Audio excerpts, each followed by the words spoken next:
وعلیکم السلام ورحمۃ اللہ وبرکاتہ۔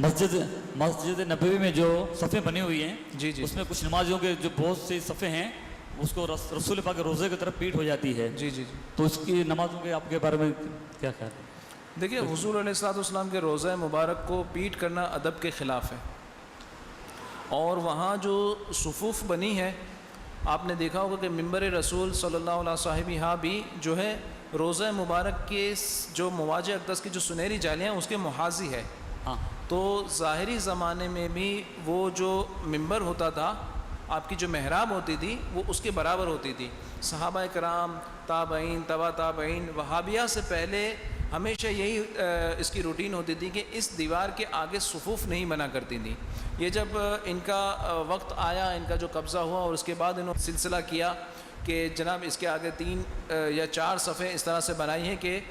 جان بوجھ کے روزہ مبارک کو پیٹ ہوتی ہے۔ آپ اس کے علاوہ بھی اوقات میں اگر آپ دیکھیں گے کہ روزہ مبارک کے سامنے اگر آپ چہرہ کر کے کھڑے رہتے ہیں تو ان کو تکلیف ہوتی ہے کہ جلدی جلدی آگے گزارتے ہیں کہ زیادہ دیر کھڑے نہیں رہنے دیتے،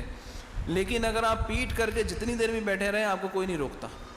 روزہ مبارک کے بعد قدموں کی طرف اگر آپ پیٹ کر کے جتنی دیر بیٹھے رہیں، سیلفی لینے والے جو سیلفی شاہ ہوتے ہیں وہ لگے پڑے ہوتے ہیں، سیلفیاں لے رہے ہوتے ہیں کہ گنبد خضرا کے ساتھ میرا چہرہ آ جائے۔ بیچارے یہ نہیں سوچتے کہ میری پیٹ جو ہے نا روزہ مبارک کو ہو رہی ہے، تو ان کو کوئی نہیں روکتا۔ لیکن اگر آپ اپنا چہرہ چاہے چہرے مبارک کے سامنے کی طرف کر کے آپ چہرہ ان کے روزہ مبارک کی طرف کریں، قدموں کی طرف چہرہ جو ہے روزہ مبارک کی طرف کریں، تو آپ کو بہت زیادہ جو ہے یہ تنگ کرتے ہیں۔ تو اس جگہ پہ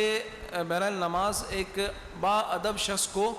ادا نہیں کرنی چاہیے، کہ اس لیے کہ قدیم جو مسجد نبوی ہے وہ ویسے بھی اس کے پیچھے جو ریاض الجنہ کا حصہ ہے وہاں سے لے کے پیچھے کی طرف ہے۔ تو ہمارے علماء بھی یہی فرماتے ہیں کہ کوشش یہ کریں کہ مسجد نبوی صلی اللہ علیہ وسلم میں جب کبھی نماز پڑھنے کے لیے حاضر ہوں تو قدیم مسجد جو ظاہری زمانہ نبوی صلی اللہ علیہ وسلم میں جو مسجد تھی وہاں جا کر نماز ادا کریں، بجائے اس کے کہ پیچھے کے بجائے پیچھے بھی اگر کریں گے تو وہ مسجد نبوی ہی ہے۔ لیکن افسوس کیا ہوتا ہے، افسوس کی مقام کیا ہے کہ لوگ یہاں سے اتنا سفر کر کے جاتے ہیں،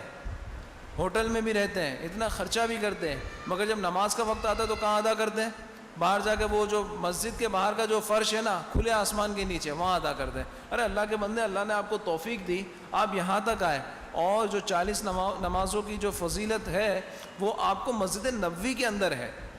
باہر میں نہیں، وہ مسجد نہیں ہے، وہ فنائے مسجد ہے۔ تو آپ کو اللہ تعالیٰ سعادت عطا کرے تو آپ اندر جا کے کوشش کر کے اصحاب صفا کے چبوترا مل جاتا ہے، ریاض الجنہ میں جگہ مل جاتی ہے، قادری چوک جو کہلاتا ہے، جو پہلی چھتری جہاں کھلتی ہے، جو کھلا آسمان ہے جہاں سے گنبد خضرا بھی نظر آتا ہے، تو وہاں پر ادا کریں قدیم مسجد میں۔ وہاں بھی اگر جگہ نہیں ملتی یا سہولت نہیں ہوتی، بعض اوقات صفائی کی وجہ سے بند کر دیتے ہیں، تو پیچھے بھی مسجد کے اندر ہی ادا کریں نا۔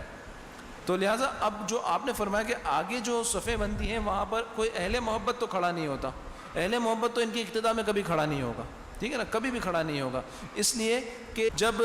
بلوائیوں نے امیر المؤمنین سیدنا عثمان غنی رضی اللہ تعالیٰ عنہ کو شہید کیا تھا